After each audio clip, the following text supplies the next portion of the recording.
Lake area high school football, Chris, and Friday night we had Osage at Moberly. We actually ran into some technical difficulties, so a lot of people weren't able to see that, and they missed a good one. It was down to the wire. Moberly ended up beating Osage 21-14, and Osage starting 0-2, and it doesn't get any easier. They're going to be at home Friday against Blair Oaks. And a Blair Oaks team that just lost last week, yeah.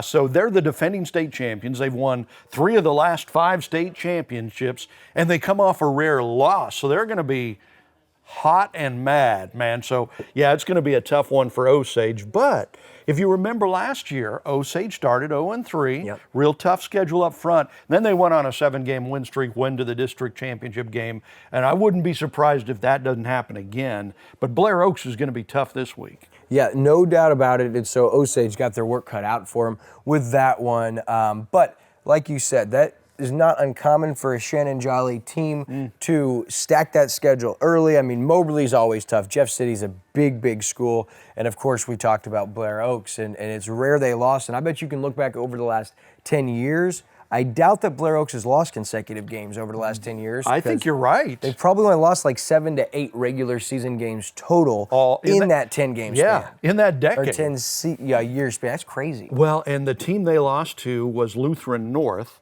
And believe it or not, Osage put Lutheran North on their schedule this year to replace Versailles. So, holy Toledo, they got 2 of the best teams in the state they've got to play this year. It's going to be tough. It will be. All right, so we look at the Camdenton Lakers. We had their week 1 matchup against Rolla, off to a good start. They won 42-21, but they got a real tough Kickapoo team Friday, again at home, the Jaws of Death. And it was a close one early. Camdenton actually led 14-7 early in that game, but Kickapoo just too much. They'd outscored the Lakers 31-7 over the rest of that game. They won that by a final of 38-21. Camdenton falls to 1-1 on the season, and they're going to be at home against a 1-1 Waynesville Tiger team Friday night. Again, at the Jaws of Death, Camdenton starts with 3 consecutive home games to start the season. That one will be on Lake TV, starting with the COMC pregame show at 6:30. And all of our high school football coverage is presented by Polylift Boat Lift. So you got Camdenton and Osage that we've talked about. And you can catch each of those coaches, Coach Parr Pitts with Camdenton and Coach Shannon Jolly with Osage, every single week on our high school football coaches show. And you've gotten to talk to those guys the last couple weeks. And even after both off of a loss, I mean, both coaches, they're always looking at playing their best football. So what's the feel with Coach Pitts and Coach Jolly? Well, they're both always upbeat. Yeah, I mean, typical coaches, right? They're very positive, very upbeat. They know the things they need to work on and fix to get their teams, back where they want them to be. And again, as we talked about earlier, I think both these teams are going to have good seasons. They're going to be good. Coach Parr Pitts is in his first season, so there's a whole lot of extra stuff thrown onto that, a little extra pressure. Yeah. When you're the first coach at Camdenton in 50 years that didn't have a last name of Shore, then that makes things a little bit tougher. But I think things are going to go well. Love both those coaches. Yeah. They're both such great guys, great for the kids, great for the teams.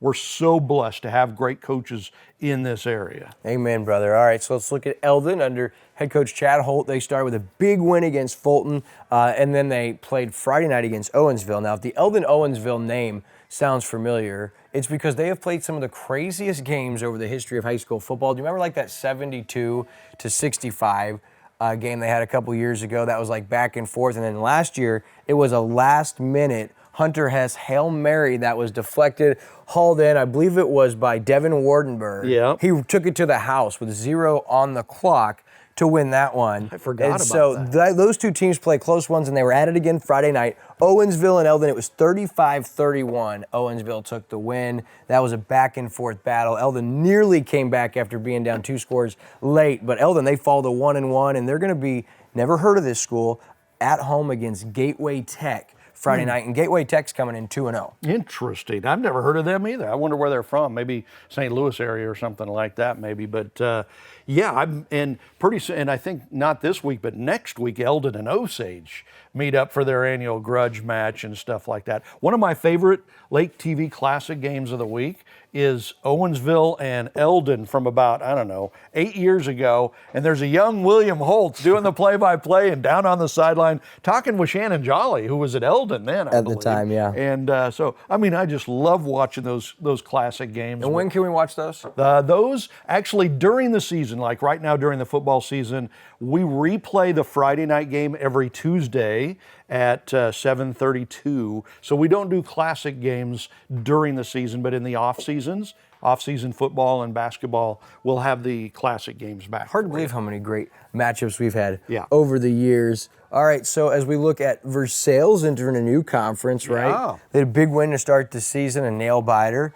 They won against Knob Noster, and that was a really good game. I heard that Reese Murdoch, who we love, he had not only a big third down, like in 15, one-handed catch to extend the game-sealing interception on the defensive side. So Versailles took their 1-0 mark to Warsaw. Now, Warsaw is part of that new conference, and so Warsaw and Versailles always part of the Tri-County Conference. That rivalry stays intact, and that was a really tough Warsaw team. Warsaw put 48 up on the Tigers and won 48-27. So Versailles falls to 1-1 on the season, and they're going to play at the 2-0 Butler team Friday night, and Butler is always good. Yeah, Butler's been good the last few years. So has Warsaw's been really good in football the last few years. So not really surprising that Warsaw beat Versailles, but I do think Versailles feels like they're competing better in the new conference than they were in the Tri-County. Tri-County, the schools were just getting so much bigger and stronger and stuff. This is a good move for Versailles.